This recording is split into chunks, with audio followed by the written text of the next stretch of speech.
On va revenir peut-être certainement sur des propos de certains leaders de l'opposition et de la société civile qui attribuent non pas à votre politique économique ces chiffres positifs, mais plutôt à des facteurs externes tels que le cours du dollar et celui du baril du pétrole.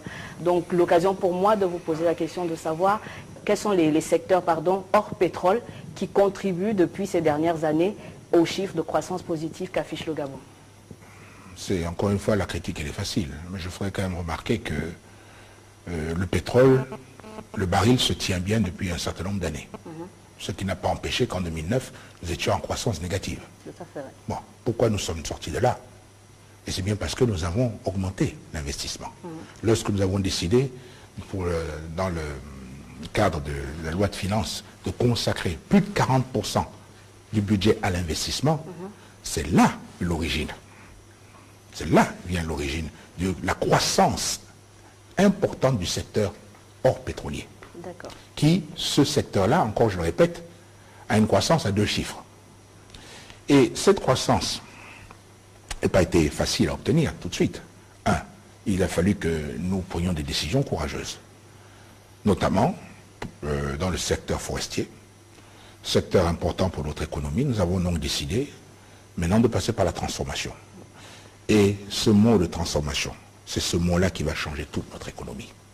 Maintenant, nous ne pourrons pas atteindre nos résultats, et nous n'aurions jamais obtenu, ni atteint, si nous avions continué cette politique d'exportation de nos matières premières brutes, sans transformation. La transformation, c'est demain ce qui va nous permettre de pouvoir atteindre des marchés plus difficiles aujourd'hui, beaucoup plus regardants et plus compétitifs. Mais c'est aussi la transformation qui va nous donner la possibilité d'offrir à tous les jeunes, et nous avons une société qui est très jeune. Demain, il faut penser à ce que ces jeunes puissent trouver un emploi. Ils ne trouveront pas ces emplois avec l'exportation brute. Nous étions arrivés à des situations ridicules. Encore une fois, je parlais du secteur du bois. Nous sommes un pays de bois. La forêt représente 88% de notre territoire. Pourtant, nous ne construisons pas en bois. Vous avez les pays développés qui construisent en bois. Que ce soit en Europe, en Amérique du Nord et ailleurs, en Chine, on construit en bois. Nous, on ne construit pas en bois. Nous sommes, vous voyez, dans cette belle pièce, mais que voyez-vous au sol? Des tapis. Oui. Pas de parquet. Il y a des beaux parquets en bois. Mais tous ces panneaux de bois que vous voyez là ne sont pas faits ici. Et souvent, ils sont faits avec nos bois. Donc, nous rachetons notre propre bois une fois que ce dernier est transformé.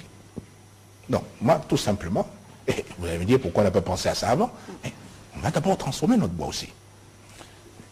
Valeur ajoutée, il va nous permettre de gagner beaucoup plus, pour parler familièrement, plus d'argent, mais en même temps nous permettre de créer des emplois.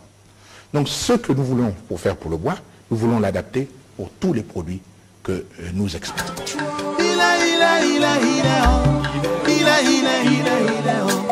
Il est